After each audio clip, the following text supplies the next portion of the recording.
And I put my cell phone on airplane mode. Maybe that's what was happening. Maybe my phone was trying to upload everything. Yeah, I think so. Alright, so this looks like it's working fine. Um,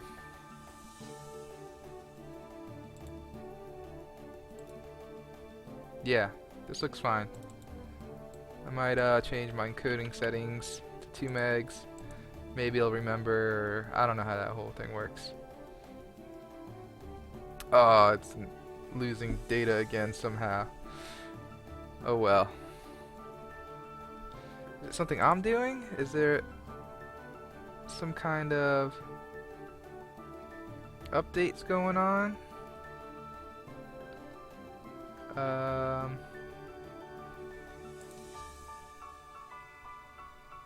yeah, I don't know. I'm just gonna exit everything. Anything that might be eating up data, don't eat up my data. Oh, there we go. This sucker. Can we not do this right now?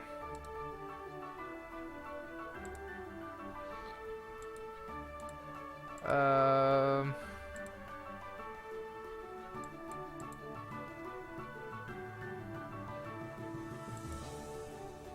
how do we stop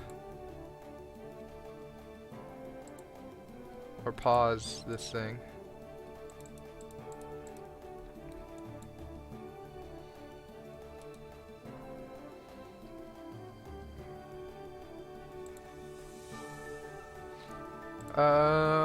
Hmm. Let's see. Pause. OneDrive syncing. Yes. How do we do that? Because it's eating up all my bandwidth. And I don't like it.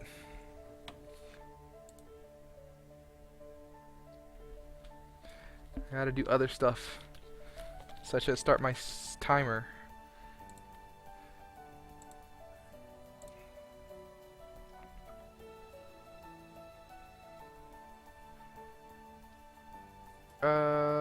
Let's see.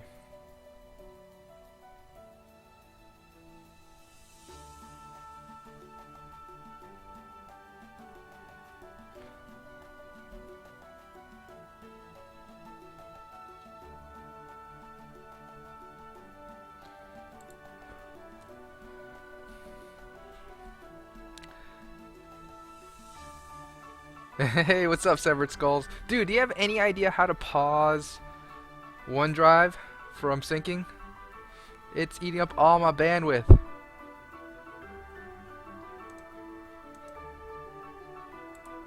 Yes, how do we do it?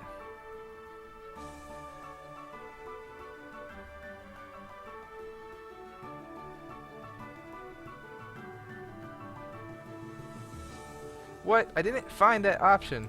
Alright, let's see. Um...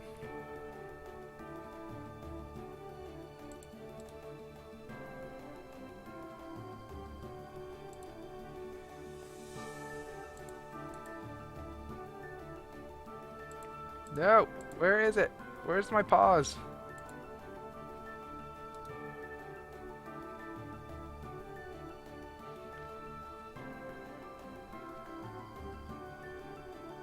Share, include, pin, bloody, bloody, blah blah blah. Telling you, I don't see it.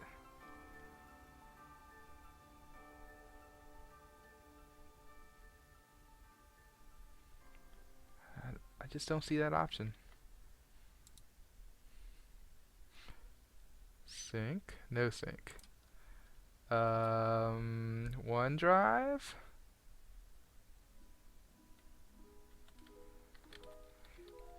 Settings. Wait, maybe just OneDrive. OneDrive for business. No, I hate you. Oh gosh.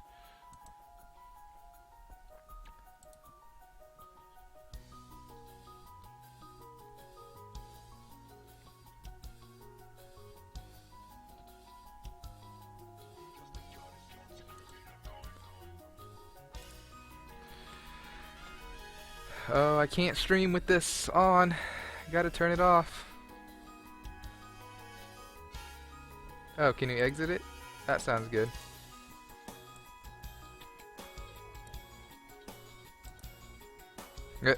Was that it? Alright.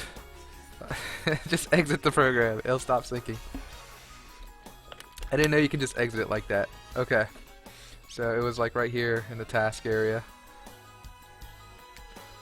And alright. Cool. So, what is up, everybody? Been sick last week, so I am back. And I was doing some programming last week, but I didn't really feel like streaming and programming and stuff because it was just being a pain in the butt. I couldn't multitask and chat and program, so I just programmed some. So, what did I do? Let's see. This is kind of what I'm coming up with. For my Unity scenes, I'm going to have, I guess, 3 different types of scenes. So the first scene is going to be kind of this local only scene, and so this is kind of where you actually build the game. So it's going to be this local only scene. It's going to have a scene controller, maybe a client controller. And anyway, you see the world via the server eye. So this is what the server will see. And I'll go into that a little more in just a bit. And then the other 2 scenes will be a host and play server, where basically you host a server and you're playing as a client. So basically you're going to connect to 127.0.0.1 and just connect to yourself. And then the other scene I'm thinking is a client scene, where basically all you do is connect to a remote server or dedicated server, and then you just play the game. So I'm going to try to work on it in this order. Okay, so that's the scenes. So let me talk about the scenes a little more. So the plan so far, I'm going to make a dedicated server and a Unity client. The dedicated server is going to have almost all the game logic and none of the rendering. So all the rendering will happen on the client. So Unity client's here, dedicated's here. Cool. So that means when you open up a scene in your dedicated server, all the rendering stuff that you have is not going to be shown. Okay, cool. So as you see here, server is going to have your game logic and your game input. The game input will only be receiving it from the client, so that's why you can see game logic will update the transform on the client, and the client will update the input and the game input. Alright, good deal, good deal. So, the design workflow. So server.unity, the file itself is in this format called YAML. I think that's how you say it. I don't know how you say it. It's kind of like JSON, it's kind of like XML, but it's YAML, somewhere in between JSON and XML. And I'll show you an example in just a bit. So we're going to take this YAML format and create game objects on the dedicated server from the scene. So you can build all your game in Unity, and then you just open up the dedicated server and it'll read that scene file and run the game on the dedicated server. So that is the plan. So where am I in all of this? So okay, let's look at, before I go into the code and everything, just look at this right quick. It will make game objects, so that's kind of just a base object for Unity, and the dedicated server supports game objects. Awesome. The dedicated server also supports transform. It has vector 3 as a position, vector 3 as a scale, and a quaternion as a rotation. Nice. Alright, so I'm going to skip collider for now and rigid body for now. Mesh filter and mesh render are not going to be part of the dedicated server because you're not rendering anything. Mono behavior will be part of the dedicated server, and the mono behavior is basically any script that you write for a Unity game object. So I'm going to support that, and my head's still kind of trying to figure out how in the world am I going to load a script object and run that private function update and that private function start and all of those private functions. Like, I don't know how Unity does that. Like, how does Unity say, hey, this game object, we're going to run these private functions in it? So I don't know. I'm still trying to figure that out. Command input, it's going to be kind of this this only going to be for the local server, so you're not going to really be using any of that here. Okay, anyway. Backing up to rigid body and collider. Oh my gosh. You have to build a whole physics engine outside of Unity for this to work, because you won't have Unity, so you won't have Unity's physics engine. So, I've been reading a book. Let me see if I can find it on Amazon. Amazon.com. I think it was Cyclone Physics Engine. Yeah, this is the book right here. So I've been reading this book, Game Physics Engine Development. And basically, they make this physics engine in C++ called Cyclone. So all I've been doing is kind of reading the book and converting that code to C#. Well, it's not too bad. It's pretty in-depth once you get into 3D physics, because, oh my gosh, like the quaternions and the inertia matrix and all of that. You're going to get into some serious matrix calculations. But now, now that I kind of summed up everything, I'm going to go start looking at code.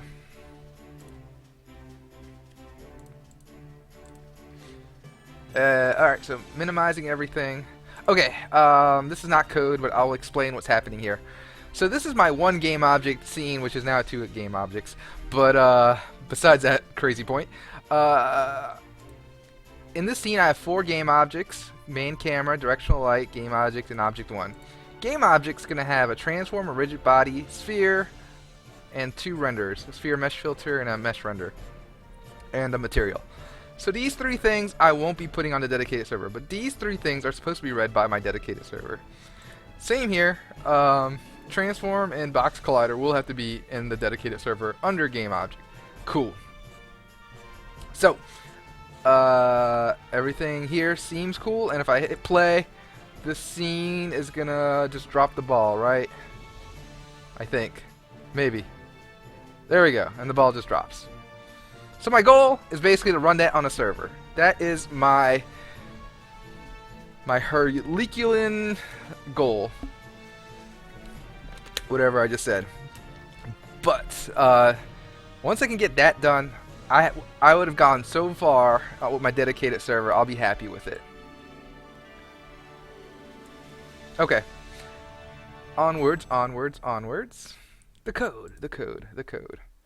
Alright, so we've been working on this Unity network engines for the last couple of episodes, last like 20 episodes.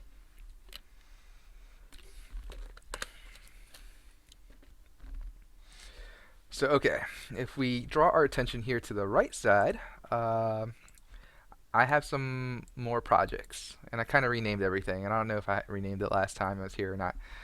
Okay, let's start from Game Engine. Game Engine is all the Unity-esque type code. So like object, which is the base object for all objects in Unity. I'm just going to go through the functions right quick. The constructor, next ID in use. So these first 3, next ID is in use and get instance ID. These 3 will just basically make an ID for the object. And that's all it's doing. And then it's going to add the object to this list of the static list of objects. So it knows every single object that's ever created. So this is kind of the key. This is the list of anything you've ever been doing in Unity. Or just any object you make. And so everything extends this. The game object, the game component, everything extends this class. Alright. Destroy if you want to destroy this object. Clone if you want to clone it. Fixed update and update. These are 2 functions that will run over and over again. And I also have, if you like destroy in a certain amount of time, I basically set a flag saying will destroy and update the timer there. What else? What else? Equals. Yeah, if there equals the hash code, the string, destroy the object and how much time you want to destroy it in. If you want to destroy it immediately, it's not recommended to use this function. It's recommended to use this function. If you look at the Unity code, documentation, sorry, don't destroy on load. Didn't really implement that yet, but I just set that to true. Okay, great. Find object of type. There we go. Find object of type. Find object of type. Blah blah blah. Instantiates. So yeah, we worked on this together sometime in the past. This is pretty cool, implicit operator bool. So if you don't always like to say, instance not equal null, you can just now put, if you have this static function in C#, you can just say if instance do something, and then it'll do this check. It's implicitly checking this. Little syntactic sugar, I guess you can call that. And then some Boolean operators. And then here's kind of the two big functions: update all objects and fixed update all objects. So this is kind of the big function, and it basically just goes through every single object in your object list that you ever created, and then it also checks if you're going to destroy the object after you updated all the objects. And the fixed update, all it does is just fixed update. So yeah, that is the base of all this engine. And then if you do the game object, I didn't make this yet, as you can see, but the main stuff's there.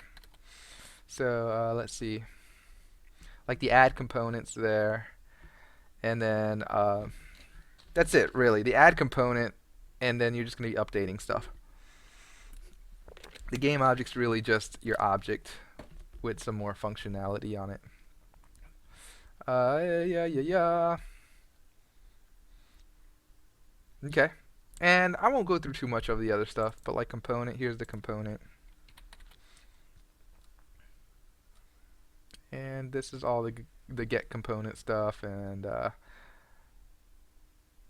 then yeah, very basic. But I tried to duplicate the Unity documentation as much as I could, because I will be using Unity stuff in here. Okay, so that is the game engine. Game network is the other stuff we've been working on forever. So that's the server, the clients, and all of that. Game time is the actual thing that's going to run every iteration, whatever iteration it's going to be. So the stopwatch time I still haven't fixed yet, and I don't know if you've seen the previous episodes, but like this code, because I have a while and a while loop, and this was just a suggestion from a website, it runs a lot harder than, I guess, the other time thing I have. So basically this uses a lot more CPU, but this will keep everything exactly at a certain pace, as opposed to timer time, which is just going to be using the timer interval, and it just does basically a fixed update at every interval. But this uses up like hundreds and hundreds of times less CPU than the other one. So at least in a very simple scene, maybe in a not so simple scene, this will be comparable. But okay, here we go. Geometry. Geometry is kind of base geometry stuff. So I put vector 3 in here, and so vector 3 is going to have all your basic vector 3 functions, and this is all pretty much implemented. I don't need to collapse the comments. Anyway, all this is implemented. You can add dot product, cross product, min, max, all of that is in here. I couldn't do this one, the smooth dampening. I haven't even used it yet. And all the operators are here, like minus, times, multiply, divide.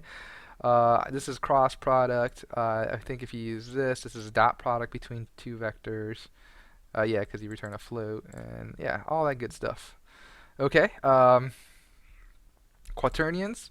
Quaternions is really like just a four-dimensional vector. So you got all these four, and it has like very similar stuff like normalize. Rotate by a vector is kind of interesting, but basically just times the vector by the ijk, and times and plus, and there you go. That's pretty much it. That's the quaternion.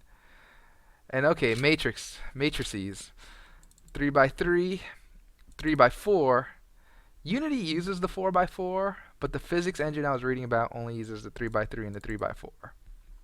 And that's because the fourth row of every matrice used in Unity and in the physics engine is going to have a constant value 0, 0, 0, 1. And so it really doesn't use the fourth row. It uses just the 4 columns and the 3 rows. So that's why the physics, the physics books recommended to make a 3x4 just to waste a little less memory, I guess. So yeah, these two are going to be basically the stars of all of that. Skip physics for now, and the YAML.net is to read YAML files. And if I go to my example game and go to the Unity, this is the scene that we're just looking at in Unity. And so this is how the YAML format looks like. It's all about indentation. So here's scene settings. Oh, okay. Well, let me say this. These triple lines will start a document. So that is a document. So that's a document, that's a document, that's a document. So maybe not what it was intended for. Maybe it was, whatever. Anyway, you can see every game object, even the settings, have its own document. So that's a game object, game object, game object, game object, and all settings. But here's a real game object. Game object. Oh, I'm sorry. Every object has its own document. My bad. And okay, so let's just take a look at a game object. So I'm gonna go all the way down. Waltz, man. Hey, how's it going? So, this YAML format, it is, let me see, is this directional light? I don't want that one. Let's look at another game object. Let's, game object. Okay, cool. So game object is equal to this game object here, right? So we see, hey, here's a game object. It has 5 different components. Cool. So if we look at here, game objects, stuff. And then we have components, right? And then here are the different components, and this will tell you what type of component it is. So there we go. Those are the types of components. And then this is the file ID of it. So cool. That is very nice. And the other thing we'll notice is that this. So every dash starts a document. This is your tag, and this is your anchor. So your tag is saying, hey, it's a Unity, and it has 1. Oh, and that tag Unity, if you look up here at the top, you see exclamation U exclamation will put that in its place. So anytime you see dash U dash, it'll fill in this tag instead. Okay, back to where I'm going. Here we go. This is the 5 component one. So tag 1, cool. So it's type 1.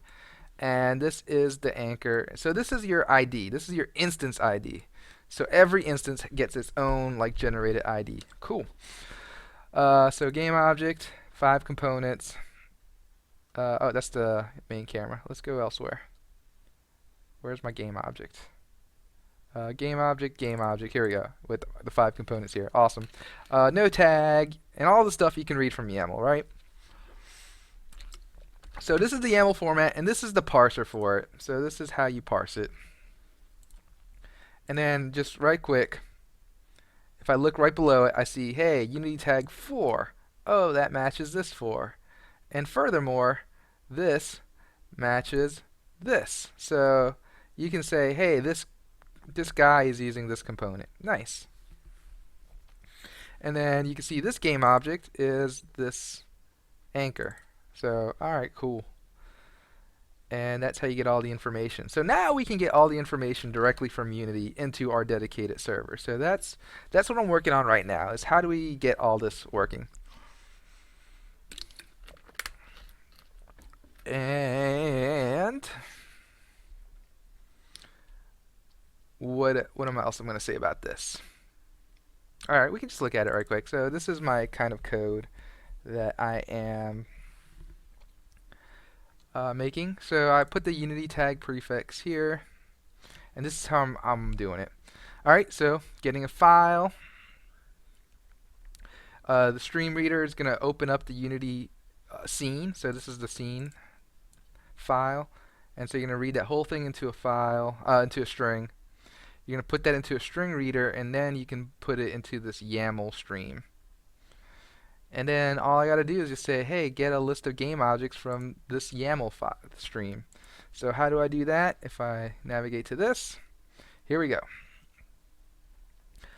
I'm going to get the components from the YAML, which we'll look at in a bit. But I'm going to start off with an empty list of objects. And then this is how it works. So YAML documents, like I said,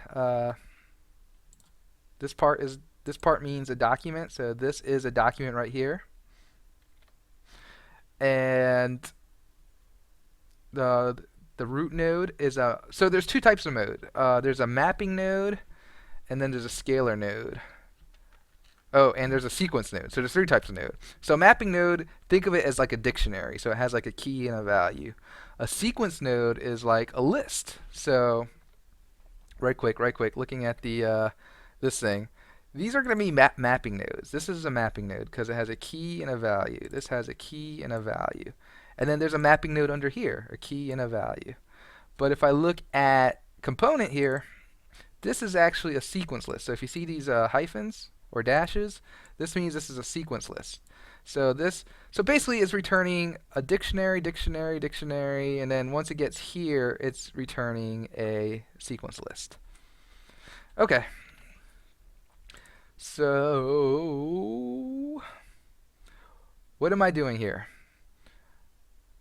I'm getting the document, cool. I'm saying, hey, if the tag is equal to 1,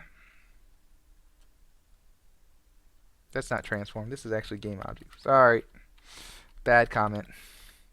So this is a game object, and that means if I look here, game object is this tag right here. That's 1, right? So if I get a 1, and sidestepping, sorry, I don't mean to sidestep this much, but I'm going to sidestep right quick. If I look at Unity YAML reference, I think it's on the, yeah, so this class ID reference. Here you go. This YAML class ID reference, this is all the different types of objects that exist in the scene file. So one's a game object, two's a component, and blah, blah, blah, blah. You'll see, you can read it all yourself. Anyway, so this one corresponds to that one. So I'm reading that. I'm checking to see if I'm getting all the properties. So this is going to give me this node. So this is the key, and this is the value. This whole thing is the value. So that's the node. This is the node, and that's the key, and this is the value. All right, cool. So properties is that big thing. So what I'm saying from properties is give me the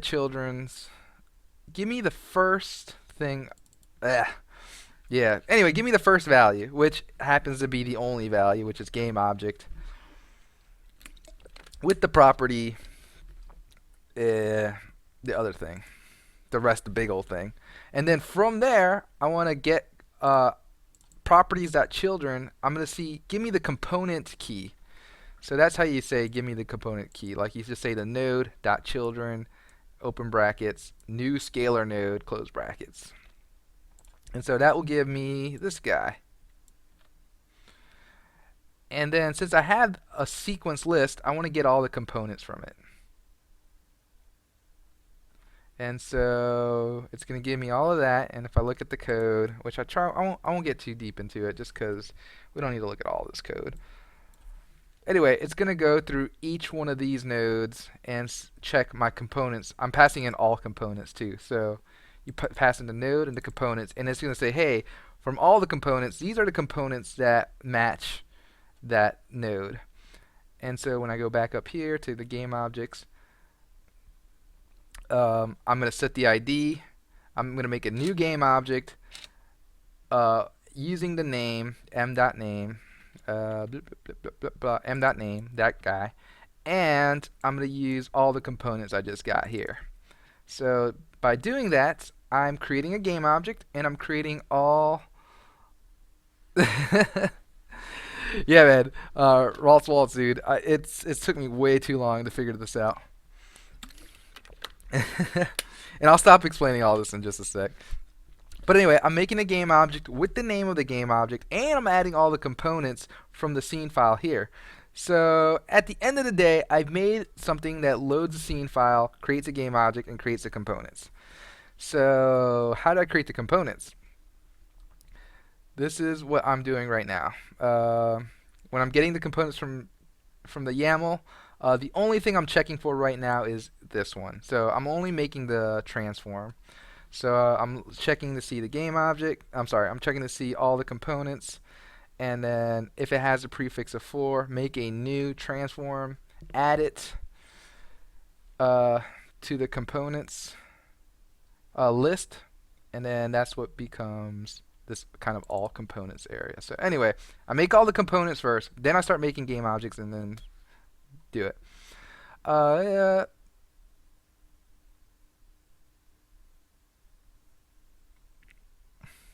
Oh yeah, so just test to see if it works. So it's going to be a bit before I can see if it totally works. But I can show you something. This higher level code, okay?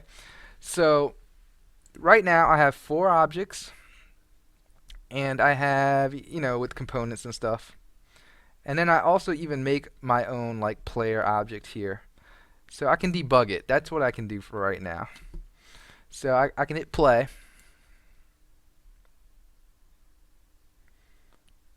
Gosh, I haven't ran this in like forever, so I hope it still works. It's building. It's doing its thing. Alright, so I got to this read key thing. So I got all the objects, I got all the scenes. So, oh crap, you know what I forgot to do?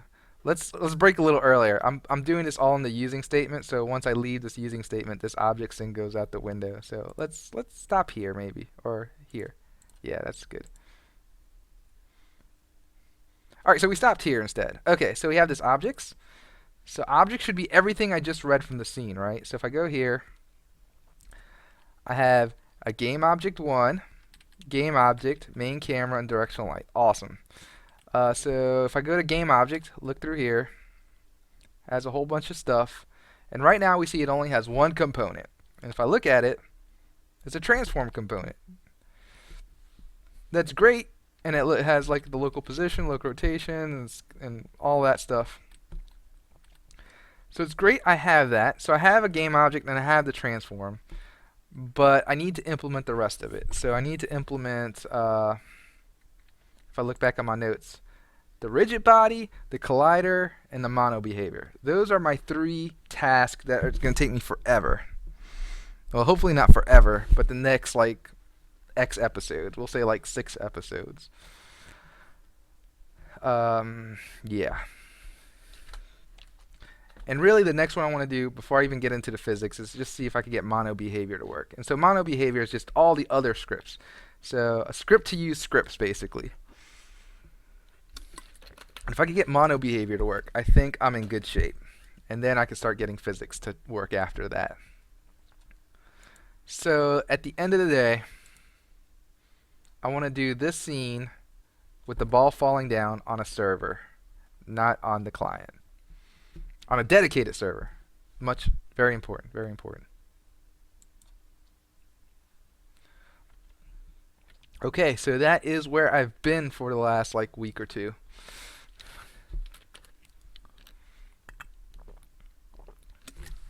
Alright, so where do I go from here? I guess that is the question, right? Alright, so me explaining my code is a lot different than me actually doing the code. So let's get into doing some code. Alright.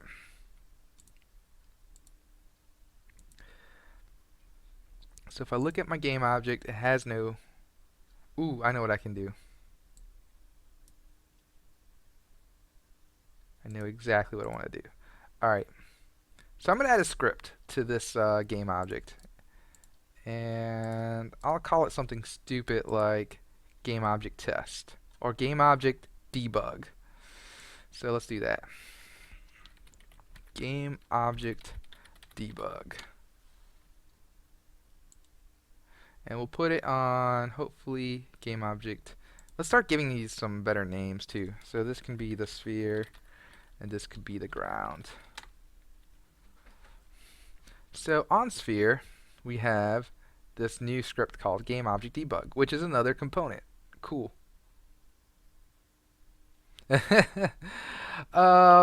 This is a Unity network engine. So this is going to be an engine that can run without Unity. A dedicated server.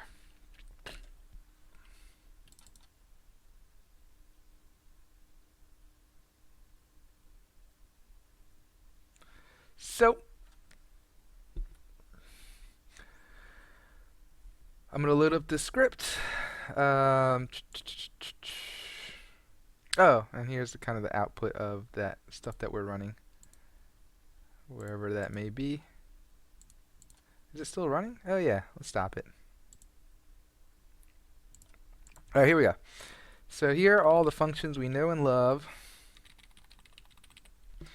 Update, fixed update,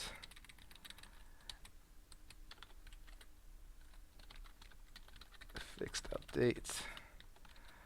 Let's get all of them, or at least the ones I like to use. What functions does everyone else use? Void on enable. These I use void on enable and void on disable. Oh, awake I guess is the other one. Void awake. And if I'm going to put them in the order they run, I think it runs like this. Awake, on enable, and start. And then on disable, and that's the update and fixed update. Okay, so this is the order I think it runs. Debug.log awake. This could be on enable.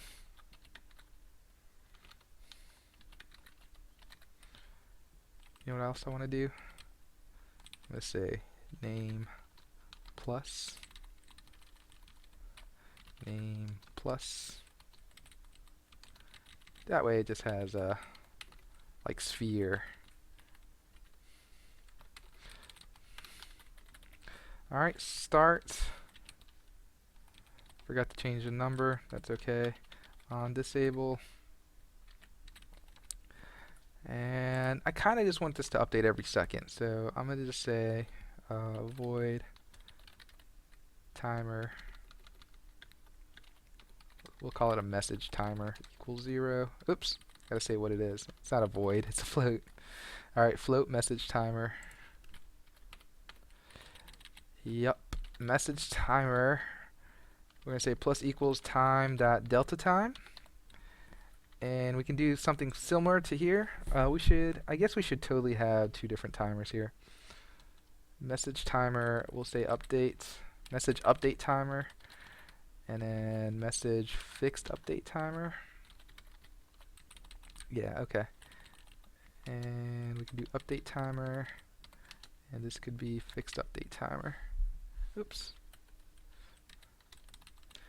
And if it's, greater than something, if message update timer is greater than, we'll say every second, every 2 seconds, every 2 seconds.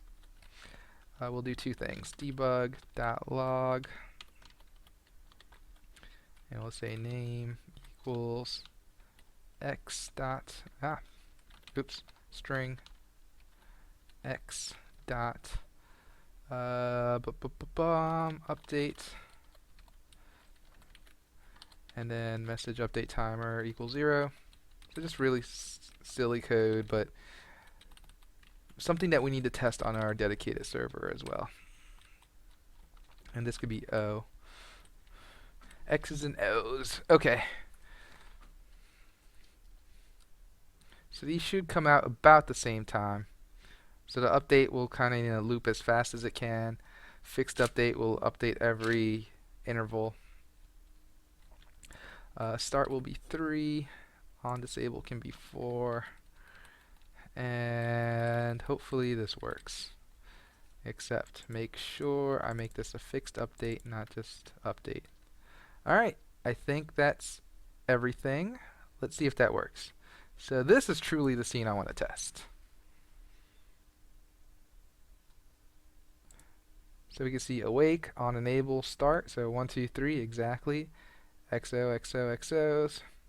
Then if I disable this, on disable. And then enable the object, on enable. And actually just disable the script, on disable. Enable the script, on enable. Nice. Okay, and that is exactly what I wanted to do.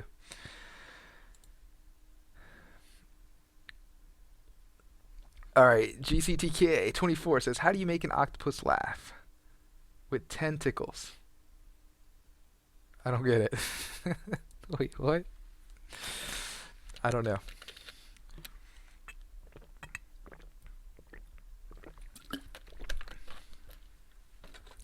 Alright. So now I need to somehow run that script on my dedicated server. So the easy way, which I'm not going to do. Alright, I'm going to minimize this. Alright, I'm no longer going to mess with Unity stuff. We're talking pure C# now. The easy, stupid way would be to, I don't know why I called it stupid. It's not really stupid. We'll just call it naive. Would be to be like, make a new game object, G, call new game object. And we'll call this naive, right? And then we can just say g.add component, and then whatever we called it, which was like, and we also have to put a reference to it. So let's do all of that. Let's open this in Explorer. So I'm not copying this file. I'm going to be linking it. So if I said game object debug, right? Drag it over here to example game. You see it's a plus sign right now on the cursor. I'm going to hold down Alt, and you'll see it turns into this like arrow. That means it's a link. So I'm going to let go with the link. And so now I link the file here. So it's really, it still exists where, you know, in the code directory, but it's just linked here.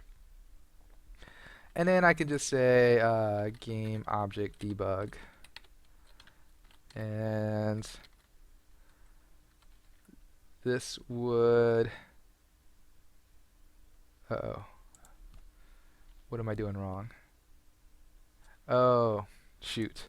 So this is using Unity engine. I know this is going to be crazy, but I got to use game engine. Yeesh. Maybe I need to rename my game engine to Unity engine. Is that an error if I try to use Unity engine? Oh gosh, and I gotta use time. So I'm using all sorts of stuff that probably doesn't exist.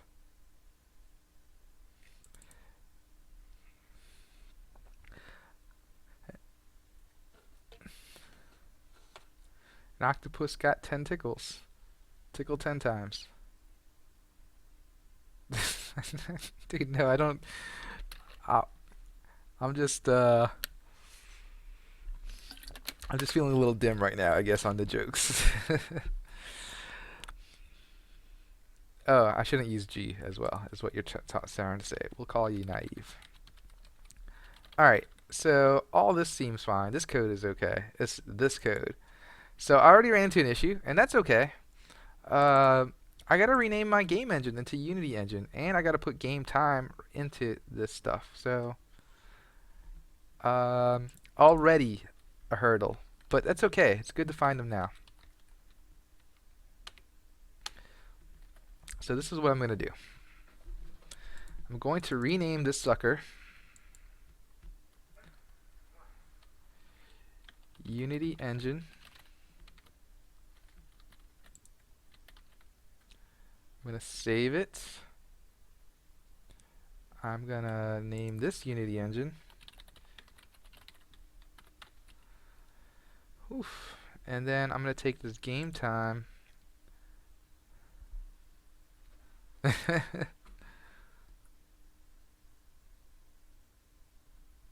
Waltz Waltz, dude. Yeah, game design ideas. All right, man. Yeah, I'm kind of far away from the game design right now. I am total and technical landia, I guess. So I'm putting everything in Unity Engine. So, okay, see where this says game engine? I can refactor this and call it Unity Engine. And this time it's also going to live in Unity Engine. Okay, so now everything is kind of in this Unity Engine area.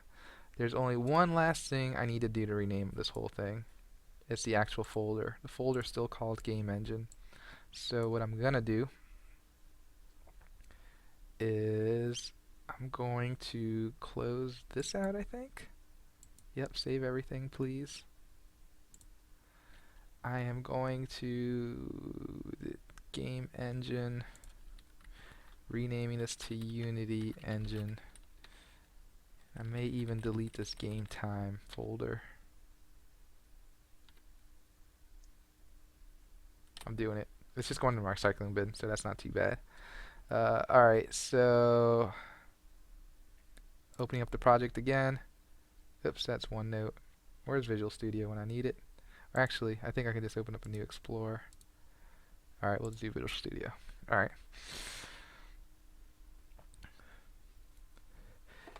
Name it Sucker. Then you should name the engine Lollipop.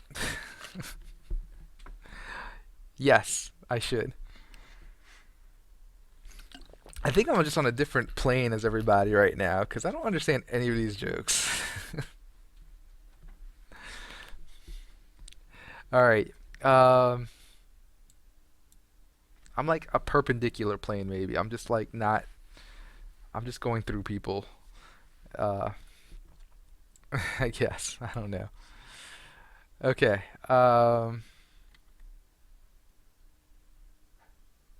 Yes, all this kind of makes sense, but not really. What I'm thinking here, yes, these two things load fail, and that's okay because I no longer need this project. And this one, I need to edit Unity CS Proj.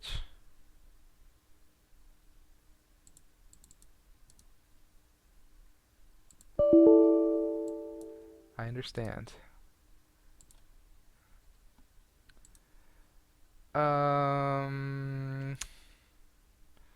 Okay.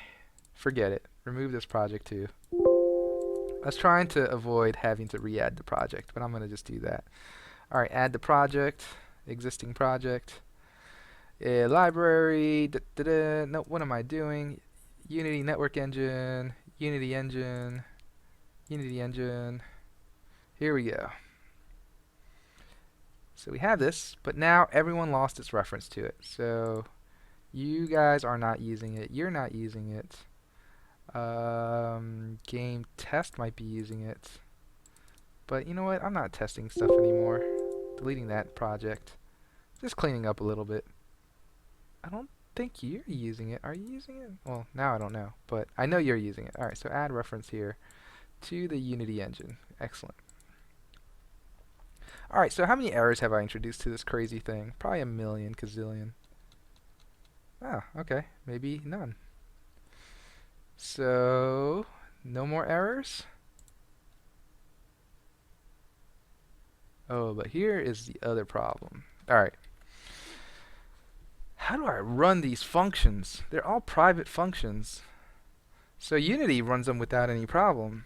But now if I want to run them, how do I run a private function on the object? I don't know.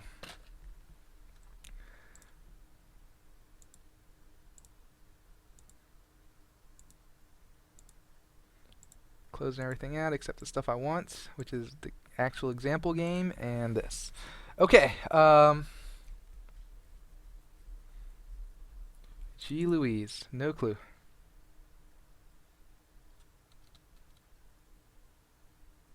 Oh, okay, okay. I see that someone does want to use the timer. So Unity Engine. Who's using this? Command Client Program. And are you the only program using it? Oh no, okay, we got a few programs in my networking that need to use the Unity engine, but it's a loose coupling. I could probably remove this referencing later. So okay, they're referenced to each other. I am going to F6 this, build it, but we're gonna have some trouble. And I might have to use Google or something to figure this out. So if I go back to my error list, we'll notice these warnings, and these are very legit warnings. Okay, wait, what is this? Oh, I'm referencing something I don't need to reference anymore? Okay, let's remove that. Excellent. Who else is trying to reference it? Unity engine. Yeah, I thought we just fixed that. F6 this again, maybe. The using directory directive appeared previously in the namespace example game. Oh, yep, can't have that twice. What else? Yep, this is happening twice. Don't need it twice. Yeah.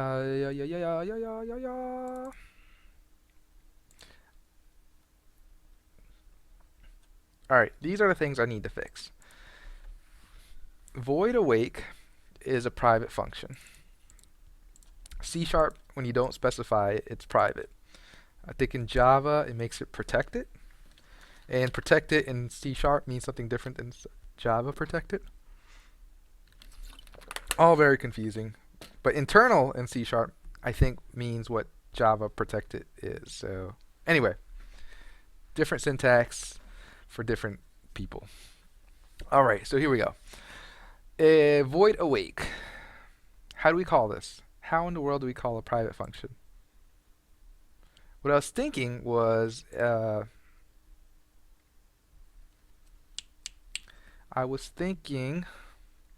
events. But how do I subscribe to this event?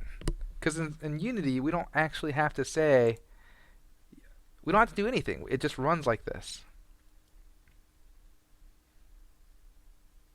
So I don't know.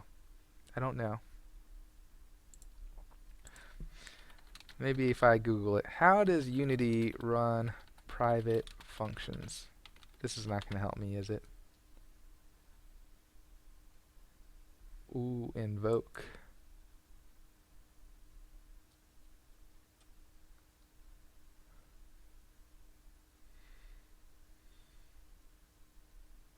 Okay. Interesting. Not quite there yet, though.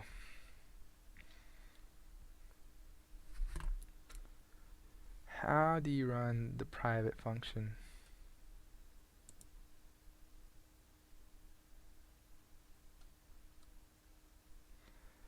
This is not what I want either.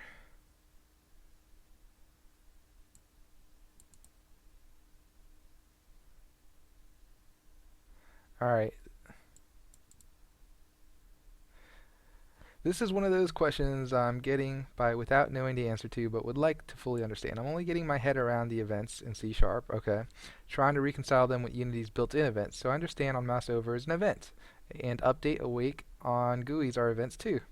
In C#, if I create a custom event, a listening method must be added with the code to add the event handler. Yes, that's how you add an event handler. However, in Unity, simply adding, for instance, the update method to a manual behavior attach is enough. Am I right thinking blah blah blah?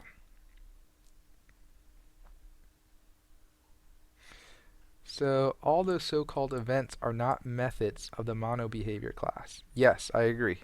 If you have a C# reflector, you can just view the class implementation by opening unityengine.dll.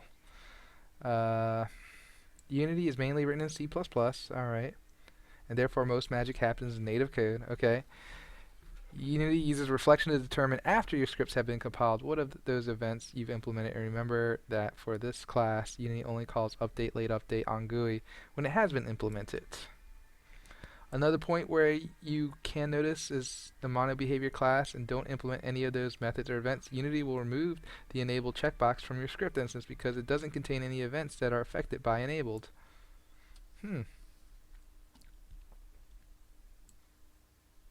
Some events are dispatched with their send message function.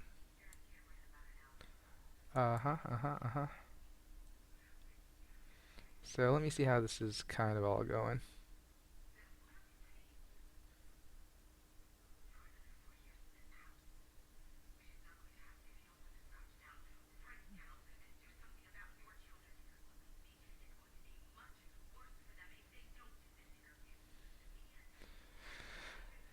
Okay, that's the unsubscribe. Yep, yep. I do like events. Events are awesome. I just wish I could understand how we're using those private ones without doing much.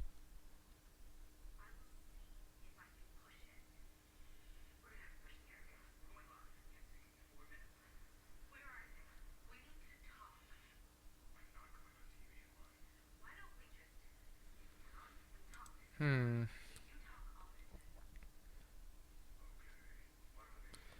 Why? I don't understand.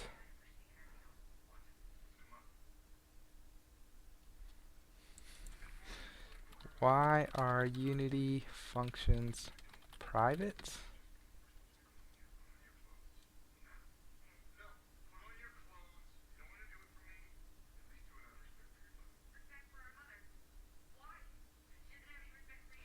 Okay. Since I'm at a crossroads, I wonder if I could just make this like private or public. Can I make it public? Will this still work in I can't. I gotta do the override, right?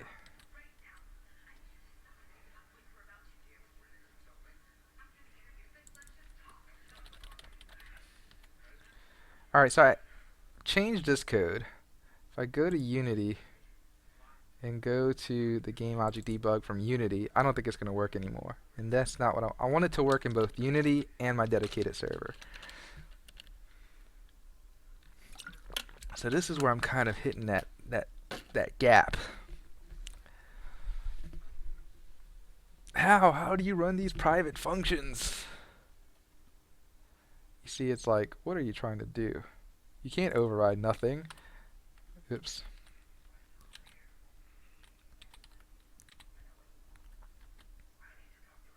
I wonder if it's protected. Will it still work at least?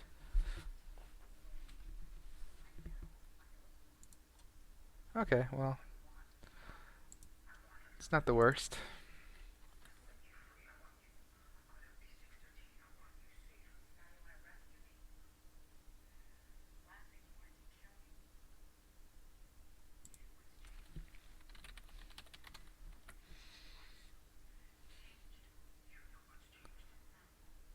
Hmm. Why do I feel like this has something to do with reflection and all of that craziness?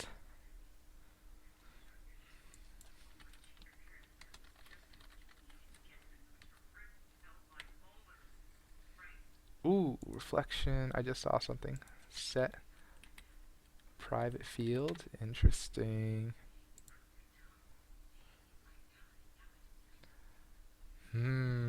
Reflection seems to be what this is all about.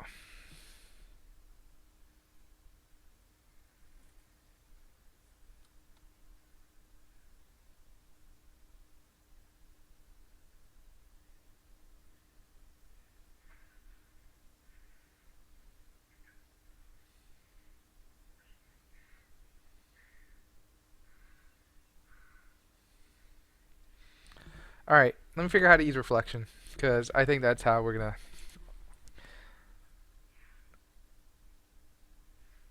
I just don't know anything about reflection. So let's learn about it. We can learn about it together. Yay.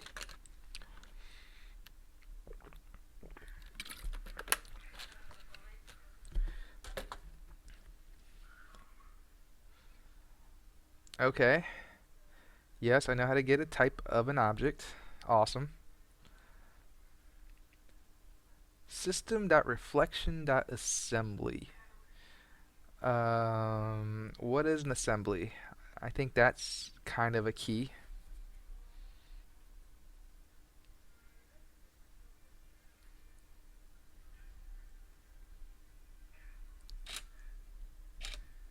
Hmm. Okay. I don't know. I don't know. But let's just say that, right? I know if I go back to my Unity engine, you're gonna be all mad at me. Yes, reload everything. Let's do something else. Let's make a crazy function like void caca. And all this does is say debug.log name plus 3 dot or 4 5. We'll do 5 caca.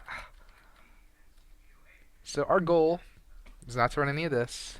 We're gonna run caca. How do we do this? Okay, well, I'm gonna let's do whatever they're telling me in reflection. How do we get back to this? Okay. And in fact, let me go reflection private.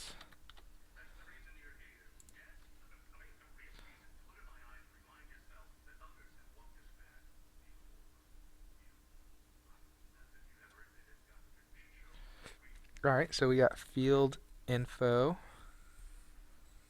fields. Okay, okay. So field info using reflection, fields equals my type, which I will say is for now game object debug dot get type dot get. I guess this is the type. Get fields. Find. This is how you got to do it. Type of game object debug dot get fields. Interesting. Binding flags dot non-public. Has this kind of I don't even know what I'm typing now. Or not really an or. I guess kind of like a bit shift or something.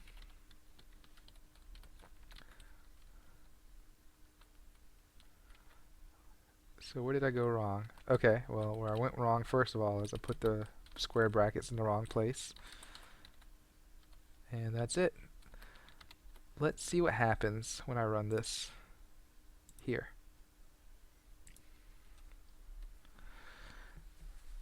Reflections, man, I have no idea about this reflection stuff, but I will learn. Okay, well, if I hit F10, what happens? We get 3. Alright, so we get the actual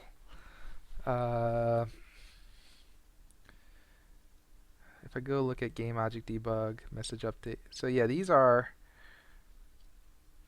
so remember those 3. If I look at my Unity engine, and I look at maybe components. No, it was I guess under behavior. No, mono behavior. No, where was it? It was I guess it's under object.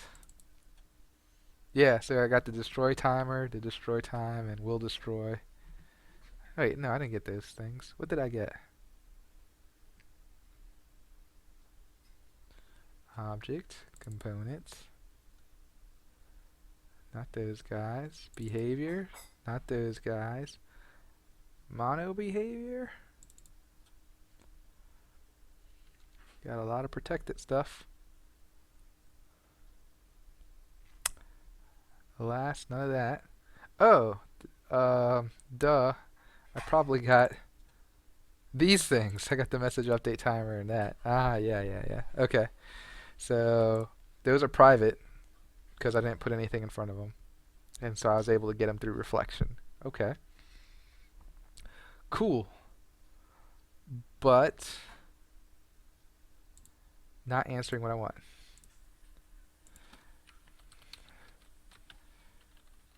What if I just get all fields? Is this an option?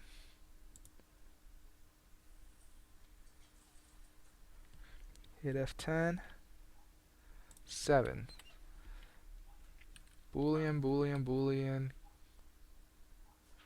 No, so this looks like all my public stuff.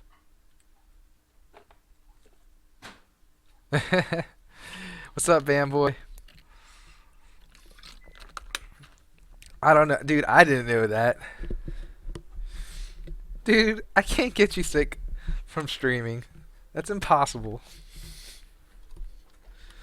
I didn't get you sick, man. Someone else got you sick.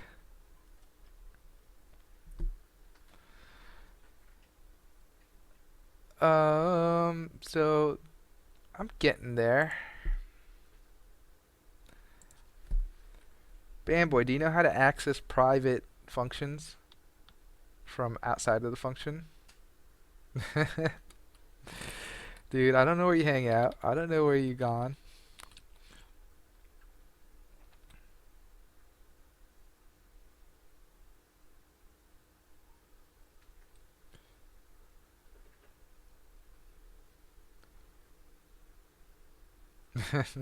You're right, I got no one else to blame.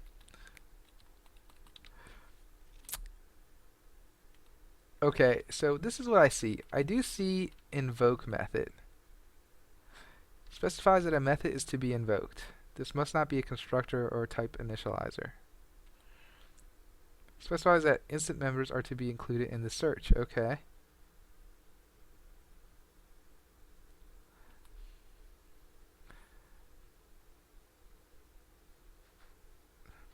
What are you guys talking about? Okay, okay. This is what I'm gonna say. C# reflection invoke method. Invoke private method. Bam. This is what I want. Yes, this is what I want to do.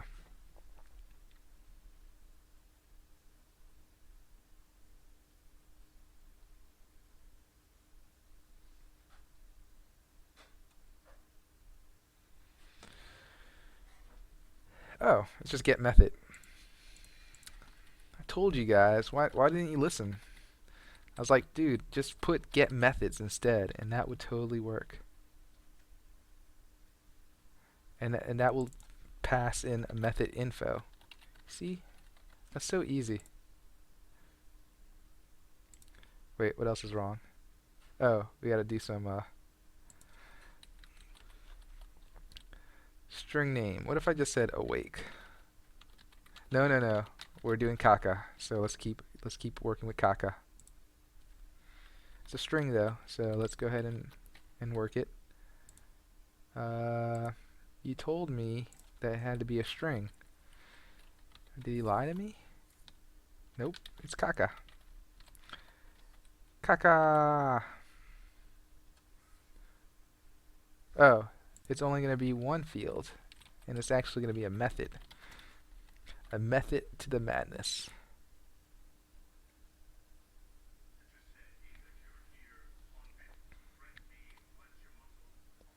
Oh, it's null. It's null.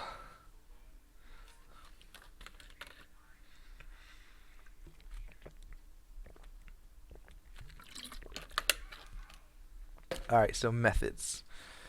I want to say because it's private, that's why it turned null. So let's look at our cheating Google Stack Overflow answer. So yes. Okay. I don't think I need to look at the instance. I think I can just look at this. I mean, I should look at the instance later. Ah, yes, I haven't stopped it. Yeah, let's look at the instance too. Binding flags dot instance. I'm learning how to use this get fields and get methods thing. Okay. So is that the almighty method? I'm gonna pause on this next one. Ooh, hoo, hoo, hoo, hoo, hoo. Oh, this is awesome. This is the private method. Oh, yeah, thanks, fanboy. Why did that happen? Oh, because I minimized it. Duh. And that's why I was able to focus. For some reason, like when the music's on, maybe I'm not as focused as I am without the music.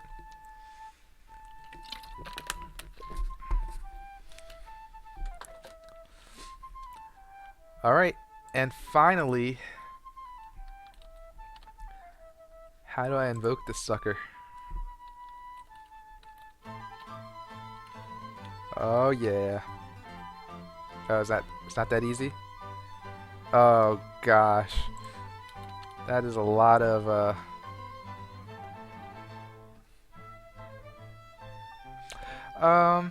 is it kinda loud? Nope, it's as low as it can go. This feels loud. I'm gonna turn it down on my headset. Alright, that's good. Method.invoke. The objects and the parameters. Oh, well, that's not bad actually. Method.invoke. Let's, is that what you're turning in? Yeah, give me that. Game object debug. Poo poo. Poo poo. Invoke caca. Poo poo. Caca. Oh yes. I'm a grown man. Let's name it what it is. Caca.invoke poo poo. And what else do you want? I got no parameters. Can I just say null? Alright, so this is how you use reflection. Interesting. Caca.invoke. I'm gonna try it.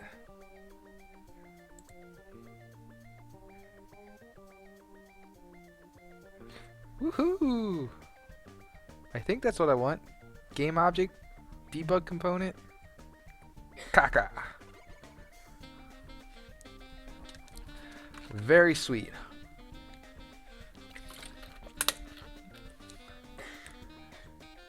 What do you want, band boy? I will do what you want. Just let me know.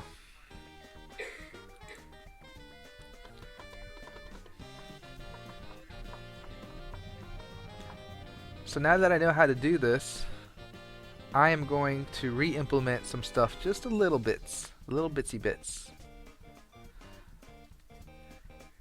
So my mono behavior, I won't be doing it like this.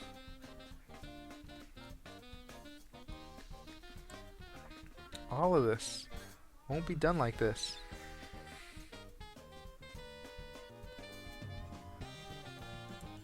It's kind of sad, really.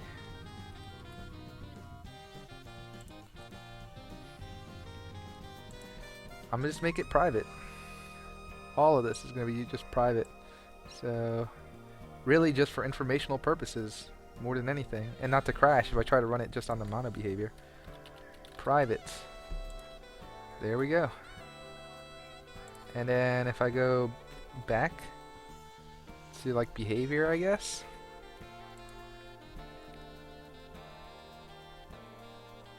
And then back to component. Yep. Back to object.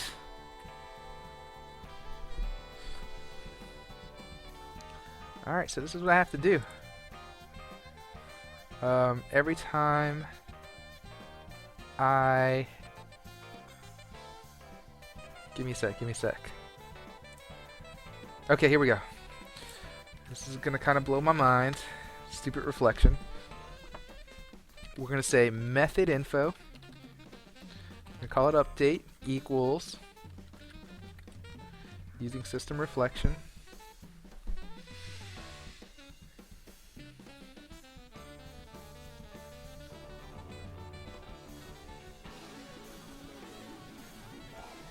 Oh gosh. Alright, let's... Oh my gosh, I don't know.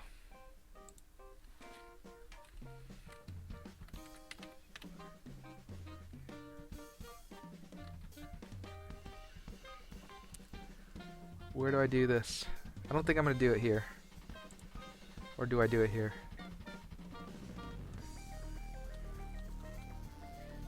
You know what I'm going to do? I'm going to make this abstract. So I can't ever have an object, right? That's for sure. Okay. That.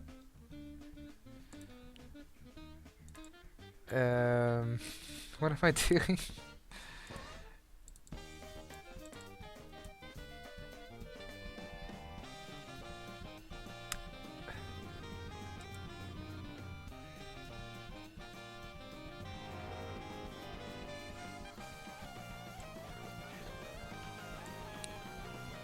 This breaks when this happens.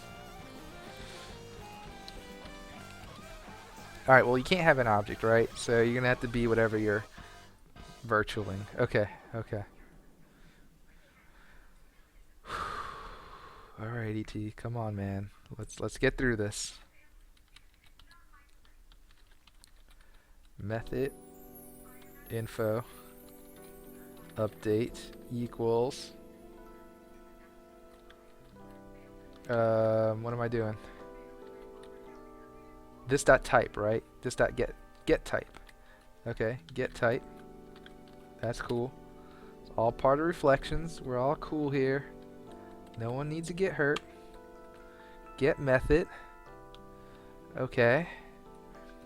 We're gonna say update,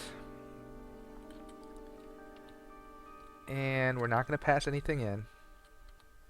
So if I look at it, oh, just get update. Get method update. Oh yeah, we need to do the binding flags. Binding flags dot non-public and binding flags dot instance. Bam. All right. So we got the update function. Nice. So it's a private update function. Cool. Now we're gonna do update. Oh, if update does not equal null. Update dot invoke. Object is gonna be this. Parameters is gonna be null. And if I am so lucky that this would work, this should launch my update function here, which would be incredible if it worked, but we'll see. I want to do the other ones. I just want to do the awake one, so where do I do awake? Awake is going to be part of the mono behavior, right? Yeah, so this. So I'm going to kind of just get all the methods here. Method info, using reflection. This is going to be awake. Equals that whole thing that we're doing, the get type dot get method. We'll call it awake, and it's going to be binding flags dot non-public, and of course binding flags dot instance. And here we'll just say awake dot invoke. Awake dot invoke this, and the parameter is going to be null. Okay, so what I've done here is I've implemented the way that I guess Unity does their game behaviors or mono behaviors, and so I'm invoking a private method. So method info is the function, the private function, and it's all about using reflection and everything. So it's kind of runtime stuff. It's not compile time. So yes. That's all I can really tell you about it. But if I look at the description right here, it discovers the attributes of a method and provides access to that method. So that's what it's doing. It's basically, it doesn't know what type it is, and it's discovering what type it's supposed to be. So I totally forgot to do something very important. If awake does not equal null. There we go. So hopefully, when I run this program, fingers crossed, it will run the awake method and the update methods. Let's see. So I'm going to go to my example game program. I'm going to take out all this other crazy crap I was doing. So get rid of that. Get rid of that. Get rid of this. Alright, so I have my naive game object and I've added a component to it. And so if I look at the component, it's exactly a Unity script that you could just write in Unity. So in fact, it's in here already. If I go to my sphere, or look, I just look at the game object Unity. Sorry. You can see that this is the exact same script, right? If I hit play, and you look at my console, it's working right here in the console. Sphere awake, sphere enable, start, XO, XO, XO, XO. Alright. Let's see if we get some similar behavior on my dedicated server. So here is my code. We're in the example game project, and we're running this example game. I'm going to hit play. Oh, great, there's errors.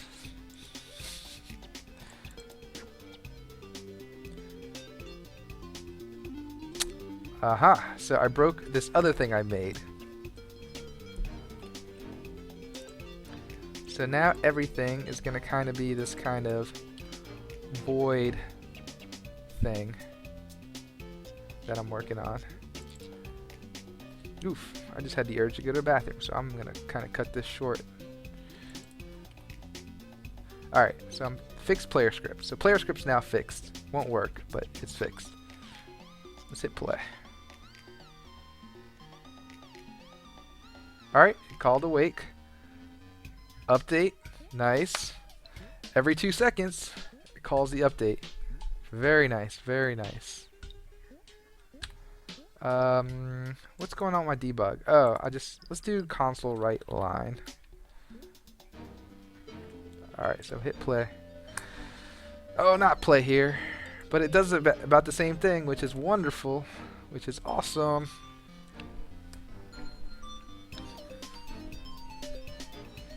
Awake, update, update, amazing, great. So our Unity script works in our dedicated server.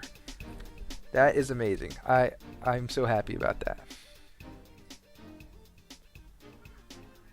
Sorry, hit a button, exit the program. Okay, let's go ahead and finish the implementation here, and then I'll be done for the night. So what am I doing here? Anyway, Bamboy, while I'm doing this, did he get like a fever, or what kind of sickness did he get, and how long? Game object.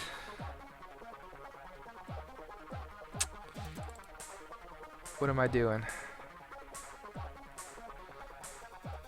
I'm working on the mono behaviors. Yeah, my bad. All right.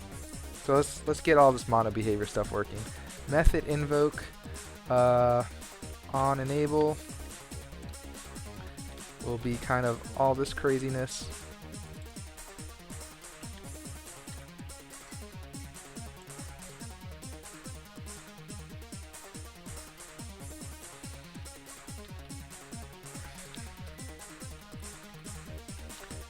And the other thing I want to do is start.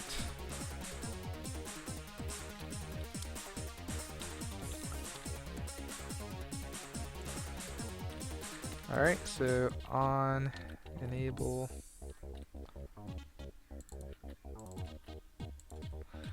and start.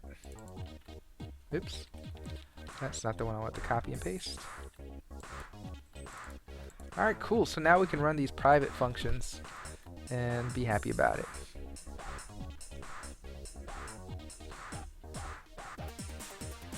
Cold easy? What is that, man? Is that some kind of medicine?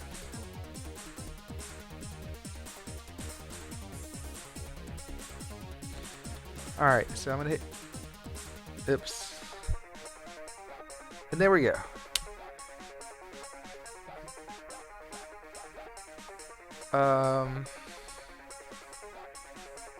Oh, let's go ahead and get fixed update working too. Fixed update is part of the object. And I'll just do that in here. And kind of just copy this.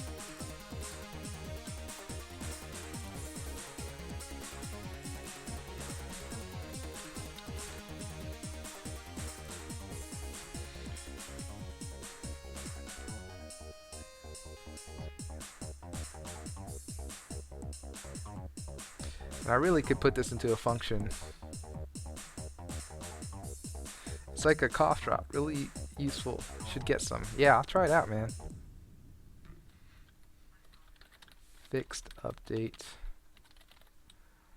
And do all that. Alright, so now if I run this, I should get the entire exact same thing I was getting in Unity. Awake on enable start. XO update update. Update update. Awesome. That looks good. I can't complain. Alright. So this is the beginning of me actually getting the scripts working. So if I go back to my example game main, the reason I call this naive is because I'm physically typing in game object, new game object, and add component. What I really want to do is just read it straight from the YAML file, the Unity scene file, and it just automatically works. So I can do all my work here in Unity and then just run the dedicated server and it all just work magically, which is the goal here.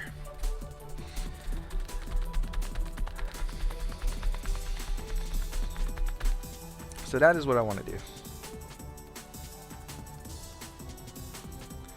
So for that to happen,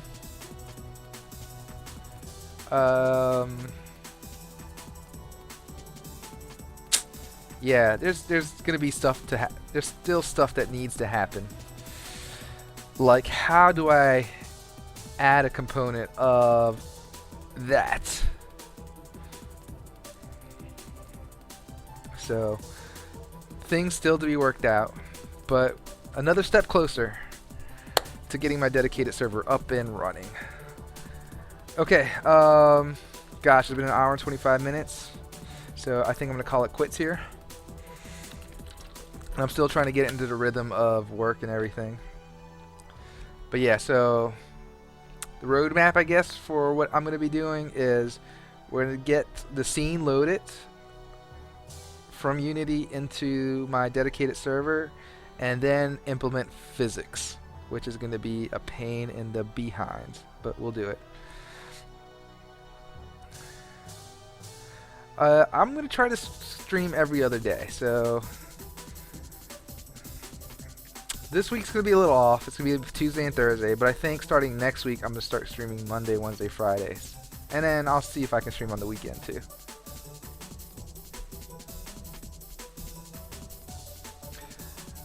Okay, so what I like to do is commit my changes.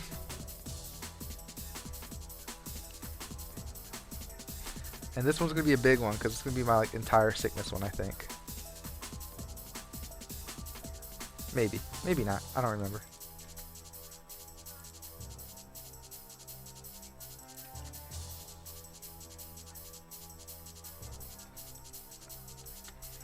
Alright, so I had to rename game time and game engine to Unity engine to reuse code, to reuse Unity scripts, and that makes sense.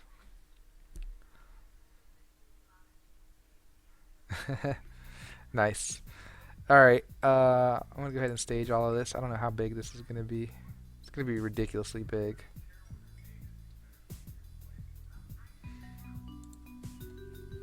Oh Lord, yeah, I've done a lot. I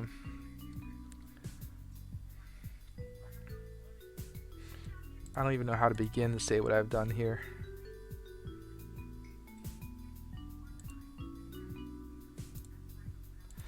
Let's just say done vast work in geometry. Can't spell. Physics. Look at and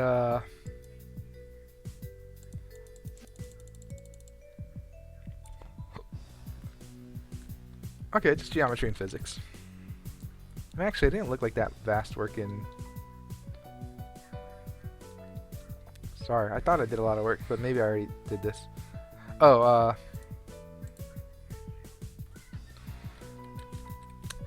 so let's stop lying to ourselves. Update it, geometry. Update it or implement it. The start of physics colliders. And add it the YAML.net to load Unity project. Oops, the YAML.net project to load Unity scenes. Cool. So that is not exactly what I did this episode, but I done that in the last like week or so, and I kind of went over it at the beginning of this episode. So cool. I'm going to commit that, and I am now current, and hopefully we'll start streaming regularly again. Oh wait, that didn't push? Push that sucker. I forgot to hit the little checkbox at the bottom. No, so I guess you missed the beginning of it. I'm using Cyclone physics engine, and so if I go to Amazon.com, just right quick, this will be, oh, it's right here. I'm reading this book, and so this book basically implements a 3D physics engine, and it's very similar to physics, like almost identical. So a very good read. Definitely check it out. In the middle of it, it gets really deep into that math and quaternions and matrices and multiplications and transposing of matrices, and oh my gosh. At some points I was like, I wasn't sure if I was just sick or if I was just brain dead from reading all of that. So it's a little deep of a read in the middle there, but it introduces it pretty nicely.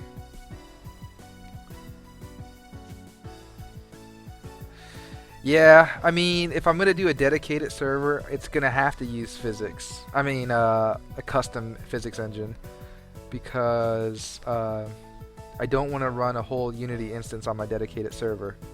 So I want to just run a really light and mean dedicated server, man. I just want it to be quick.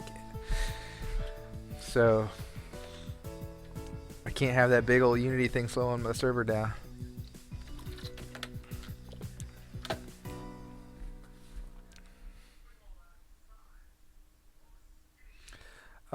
Anything else I need to add before I go? I don't think so. Alright, everybody. It's been good. Been a long time since I've done this, so I'm glad I got to do it with y'all. Catch you next time. Yeah, I will. I'll try to make it as flexible as possible. I mean, I'm gonna use, and I know I'm like trying to sign off and then still talking about this. I'm gonna still use the rigid body, oh gosh, you're gonna kill me. Like, look, if I go to Visual Studio, if it doesn't take forever to load, I'll start closing everything else out.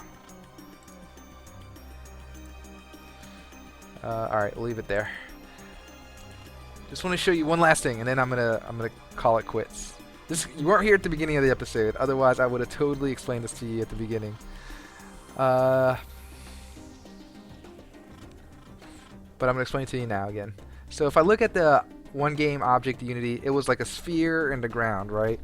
And so if I look at the sphere in the ground, it has, here's the sphere, it's a game object, has a transform, so I'm going to copy all of that, and rigid body. I'm going to use all of this stuff. So I'm still going to kind of use the rigid body and the sphere collider, but I'm at least this information, so whatever you do in Unity, you can play around with it, test it and everything, and then it'll just use this information to put it into the custom physics engine.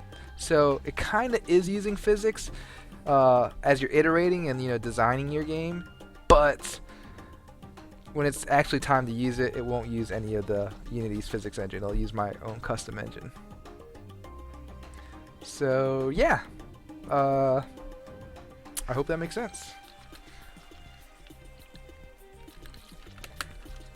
So yeah, it'll use like sphere collider, center being at 0, 0, 0, radius being 0.5. It'll use that kind of stuff.